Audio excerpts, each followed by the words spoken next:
بسم اللہ الرحمن الرحیم۔ پس ان اگر لم نہ تفعلوا تم ایسا کرو یعنی سود کو نہ چھوڑ سکو، فأذنوا تو اعلان ہے، تو تیار ہو جاؤ، تو اذن لے لو، بحربن جنگ کا، من سے، اللہ اللہ، واو اور رسولی رسول ہی اس کے، واو اور ان اگر تم توبہ کر لو تم پس لکم تمہارے لیے، رؤوس اصل ہے، اموالی مالوں کا، تمہارے، لا نہ، تظلمون تم ظلم کرو گے، واو اور لا نہ، تظلمون تم ظلم کیے جاؤ گے، نہ تم پہ ظلم کیا جائے گا۔ فَإِن لَّمْ تَفْعَلُوا پس اگر تم ایسا نہ کر سکو یعنی سود دینا لینا نہ چھوڑ سکو، فَأْذَنُوا بِحَرْبٍ مِّنَ اللَّهِ وَرَسُولِهِ تو تم تیار ہو جاؤ اللہ اور اس کے رسول سے جنگ کے لیے، پس تمہارے لیے اللہ اور اس کے رسول کی طرف سے جنگ کا اعلان ہے۔ وَإِن تُبْتُمْ فَلَكُمْ رُؤُوسُ أَمْوَالِكُمْ اگر تم توبہ کر لو تو تمہارے لیے تمہارے اصل اموال ہوں گے، تمہارے اصل مال تمہارے ہی ہوں گے، لا تظلمون نہ تم کسی پہ ظلم کرنے والے ہوگے، ولا تظلمون اور نہ کوئی تم پہ ظلم کرنے والا ہوگا۔ نحمدہ ونصلی علی رسولہ الکریم، اما بعد، سورہ بقرہ کی آیت نمبر 279 ہے، جس میں اللہ رب العزت سود کے بارے میں، اب اللہ رب العزت نے ہمیں گزشتہ آیات مبارکہ کے اندر کافی تاکید کی، سمجھایا، بتایا سود کے نقصانات گنوائے، سب کچھ، لیکن انسان ہے نا بڑی ڈیٹ مٹی کا بنا ہوا ہے، ہو سکتا ہے کہ انسان نے ابھی بھی توبہ نہ کی ہو، اس نے پہلی بات ہے کہ قرآن میں دیکھا ہی نہ ہو کہ سود کے بارے میں اللہ پاک نے کیسے سخت احکامات بیان فرمائے ہیں، اور اس کے علاوہ اس کو نہیں پتا ہو کہ قرآن میں کیا کچھ کہا گیا ہو، قرآن نہ پڑھنے والا ہو، لیکن اب اللہ کے کرم سے، اللہ کے احسان سے اللہ پاک نے اپنے قرآن کریم کے ساتھ جوڑ دیا اور وہ ترجمہ سن رہا ہے، پڑھ رہا ہے، لیکن بہت اس نے آیات سن لی کہ سود کے کیا نقصانات ہیں، پھر بھی ابھی تک جو سود کی کشش ہے، جو اس سے پیسہ آتا ہے بینک میں، اگر سود بندہ لیتا ہے تو ظاہر سی بات ہے بیٹھے بٹھائے بغیر کسی محنت کے پیسے مل رہے ہیں تو وہ بڑے محبوب ہوتے ہیں، بڑے عزیز ہوتے ہیں، بندہ یہی سوچتا ہے کہ بھائی میں تو محتاج ہوں، میں تو ضرورت مند ہوں، یہ پیسے نہیں آئیں گے تو میرا گزارا کیسے ہوگا، بہت ساری چیزیں سوچ کے بندہ پھر کیا کرتا ہے، سود سے باز نہیں آتا۔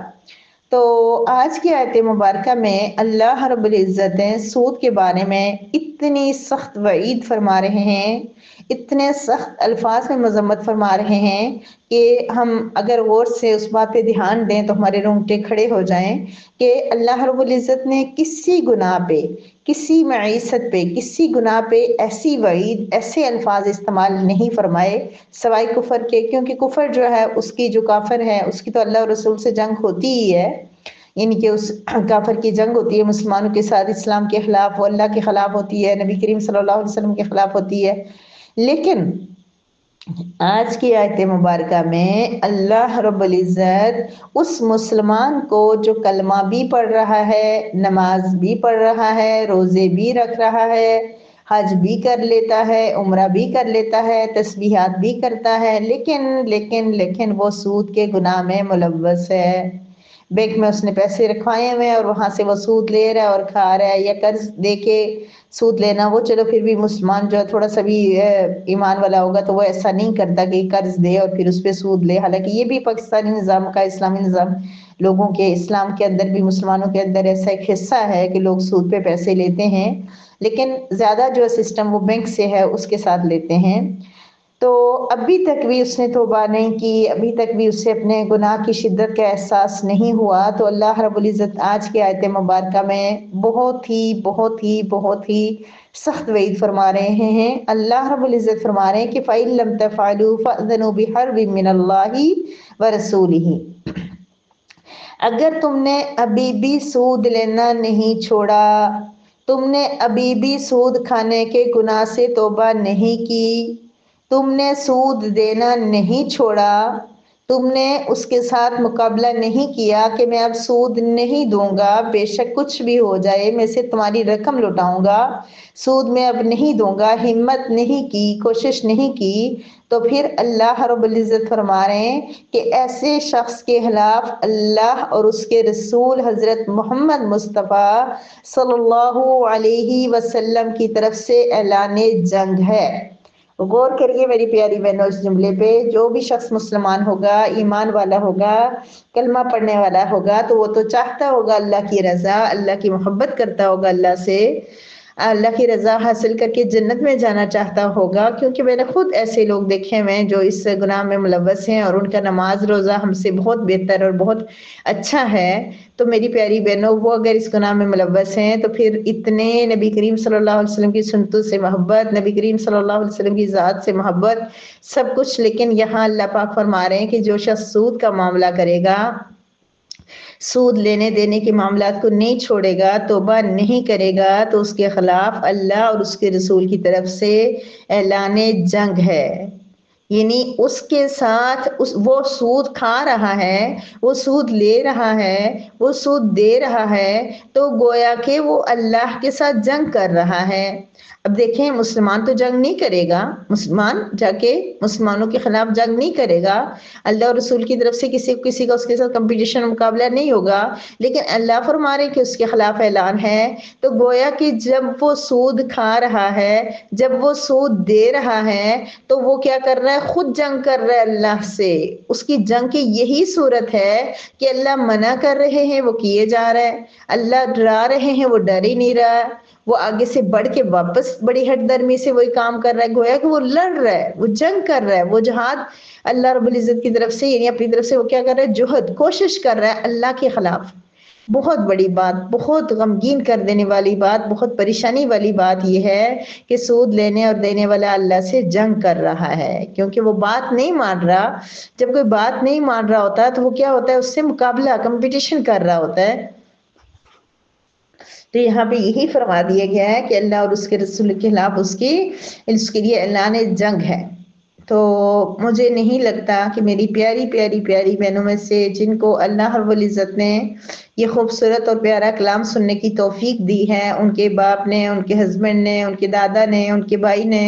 کسی نے بھی سود کا کوئی لین دین شروع کیا ہے اور پھر وہ اپنے مالی مفاد کے لیے، اپنے ذاتی فائدے کے لیے اس سلسلے کو منقطع نہیں کر رہے، ختم نہیں کر رہے اور اس کو جاری رکھے ہوئے ہیں، تو پھر تیار رہیے کہ وہ اللہ اور اس کے رسول سے جنگ کر رہے ہیں۔ تو دیکھ لیجئے کہ جو اللہ اور اس کے رسول سے جنگ کر رہا ہے، ہم اس سے کیسے محبت کر سکتے ہیں، یا ہم اس کے لیے کس طرح زیادہ دعائیں کر سکتے ہیں، کیونکہ اللہ اور رسول سے جنگ کر رہا ہے۔ تو گویا کہ یہ جب تک یہ گناہ نہیں چھوڑے گا تو پھر اللہ اور اس کے رسول اس سے راضی نہیں ہو سکتے۔ لیکن پھر فرما دیا وَإِن تُبْتُمْ فَلَكُمْ رُءُوسُ أَمْوَالِكُمْ، اگر تم توبہ کر لو، اگر تم سود کے لین دین سے توبہ کر لو تو تمہارے اصل مال تمہیں ہی ملیں گے۔ یہ بھی ہو سکتا تھا نا کہ جو سود پہ جس نے کسی نے کام، کسی کو قرض دیا ہوا، مثلا 1,00,000 روپے دیا ہوا ہے، وہ سود پہ پہلے بھی لیتا رہا ہے، اب اس کے وہ لاکھ کے 5 لاکھ بن گئے، اس نے نہیں ادا کیے، تو یہ 4 لاکھ تو یہ چھوڑے گا، لیکن جو اس کا اپنا 1,00,000 روپیہ تھا، جو نقد اس نے اس کو قرض دیا تھا، وہ اس کو واپس کرنا پڑے گا۔ رؤوس کا مطلب ہے رؤوس اموالکم، مال کا اصل، اسے راس المال کہتے ہیں، یعنی اصل مال جو اس نے دیا تھا وہ اس کو واپس ملنا ضروری ہے۔ جس شخص کے ساتھ بھی اس کا معاملہ ہے، قرض کا لین دین ہے، سود تو وہ اب نہیں لے گا، لیکن جو اصل مال ہے وہ اس کو واپس کرنا ضروری ہے۔ یہ بڑی خوش قسمتی والی بات ہوگی اس شخص کے لیے جس کے ساتھ اس کا معاملہ چل رہا تھا کہ اب اس نے سود چھوڑ دیا ہے، اب صرف اصل رقم لے گا، تو اصل رقم تو دینی ضروری ہے۔ لا تظلمون ولا تظلمون، اللہ پاک اس کو بتا رہے ہیں کہ نہ تم کسی پہ ظلم کرو گے، یعنی کہ تم سود لے کے، ایکسٹرا پیسے لے کے کسی کے پاس زیادتی نہیں کرو گے۔ اگر تم ایکسٹرا لیتے، زائد لیتے، تو دوسرے پہ ظلم ہوتا، زیادتی ہوتی، اور زیادتی اور ظلم اللہ پاک معاف نہیں کرتے۔ اسلام میں ظلم کا کنسپٹ ہی نہیں ہے، تو تم کسی پہ ظلم کرتے تو اللہ ناراض ہو جاتے، اللہ کے ساتھ جنگ ہو جاتی۔ لیکن اب کیا ہوگا؟ تم نے وہ توبہ کر لی، تم نے ان کو مال اس کو کہہ دیا ہے جس نے تمہیں دینا تھا، مثلا بینک ملک میں کہہ دیا کہ ہم اب سود نہیں لیں گے، سود نہیں کھائیں گے، تو تم بھی کسی پہ ظلم نہیں کرو گے، ولا تظلمون، تم پہ بھی ظلم نہیں کیا جائے گا کہ اب حکومت کہے یا جس کو قرض لیا تھا اس کو وہ کہے کہ جی میں جو تمہارے پیسے تھے وہ بھی نہیں دیتا، ایسا نہیں ہوگا، لا تظلمون، تم پہ بھی ظلم نہیں کیا جائے گا۔ اسلام تمہیں بھی پروٹیکٹ کرتا ہے کہ تم نے جو اپنی محنت کی کمائی تم نے کسی کو دی تھی تو وہ قرض وہ ادا کر لے، قرض ادا کرنا ضروری ہے۔ عموماً یہ دیکھنے میں آتا ہے جب قرض بندہ کوئی مانگتا ہے نا تب وہ بندہ بڑا جیسے بہت پریشان ہوتا ہے اور کہتا ہے کہ دے دیں، اور جب دے دیا جاتا ہے تو بہت کم لوگ واپس جو ہے نا آسانی سے، حریت سے، جلدی سے ادا کرتے ہیں، پھر وہ بہت مشکلات میں ڈالتے ہیں۔ یہ بھی ایک جو ہے نا بری بات ہے کہ اگر کسی کو کوئی ضرورت مشکل ٹائم میں کوئی قرض دے تو اس کو ضرور واپس کرنا چاہیے بغیر اس کے مانگے۔ اچھا میری پیاری بہنوں، نبی کریم صلی اللہ علیہ وسلم نے بھی سود کے بارے میں یہ فرمایا کہ جو آدمی سود کا 1 درہم کھاتا ہے، 1 درہم کھاتا ہے، 36 مرتبہ زنا کرنے سے بھی بڑا یہ گناہ ہے۔ 1 درہم سود کا کھانا 36 مرتبہ۔ زنا کے بارے میں ہمیں پتہ چل جائے کہ کس کی فلاں اس طرح کی اس کی عادت ہے، کوئی ایسے گناہ میں ملوث ہے، ہمارا معاشرہ، ہم سب کیا اس کو معاف کرتے ہیں؟ کبھی معاف نہیں کرتے۔ وہ توبہ بھی کر لے ہم اس کو معاف نہیں کریں گے، لیکن سود کا 1 درہم کھانے والا 36 مرتبہ بدکاری کرنے سے بھی زیادہ سخت ہے۔ پھر ایک حدیث کا مفہوم یہ بھی ہے کہ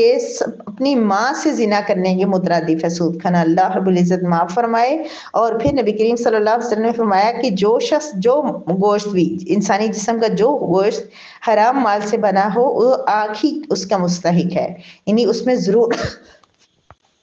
اس کو ضرور آگ میں ہی ڈالا جائے گا۔ اچھا آج کے آیت مبارکہ میں آپ دیکھ رہے ہوں گے کہ چلو آپ کے ذہن میں ایک دم آ رہا ہوگا شکر ہے ہم تو سود نہیں کھاتے، الحمدللہ ہم تو سود سے بچے ہوئے ہیں۔ تو ایک جو عملی زندگی سے تعلق کے لیے بھی ایک حدیث مبارکہ بیان کر دوں۔ نبی کریم صلی اللہ علیہ وسلم نے فرمایا، اب دیکھیے غور کیجئے بات پہ کہ سود کے بارے میں فرمایا کہ 1 درہم کھانا 36 مرتبہ بدکاری کرنے سے زیادہ سخت گناہ ہے، لیکن اب میں کیا بتا رہی ہوں کہ نبی کریم صلی اللہ علیہ وسلم کے ارشاد مبارک کا مفہوم ہے کہ مسلمان کی آبرو ریزی کرنا سود سے بھی بڑا سخت گناہ ہے۔ کسی مسلمان کی عزت اچھالنا، کسی مسلمان کے ساتھ حد سے پیش آنا، اس کی بےزتی کرنا، اس کو ہرٹ کرنا، اس کا دل دکھانا سود سے بھی زیادہ سخت ہے۔ ابھی تو آپ سوچ رہے تھے نا کہ ہم سود نہیں کھاتے، الحمدللہ ہمارا سود کا کوئی لین دین نہیں ہے، لیکن آقا دو جہاں نے فرما دیا ہے کہ کسی مسلمان کی آبرو ریزی کرنا،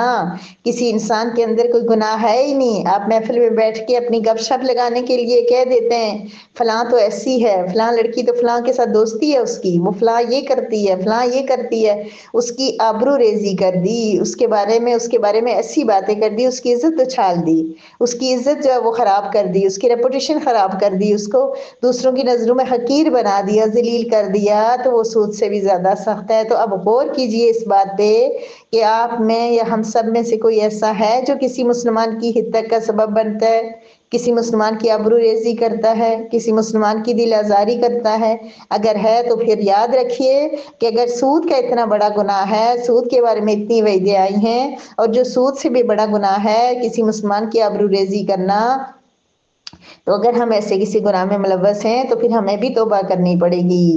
ہر مسلمان کی عزت جو ہے نا وہ پتہ ہے نا، آپ کو نبی کریم صلی اللہ علیہ وسلم نے فرمایا تھا کہ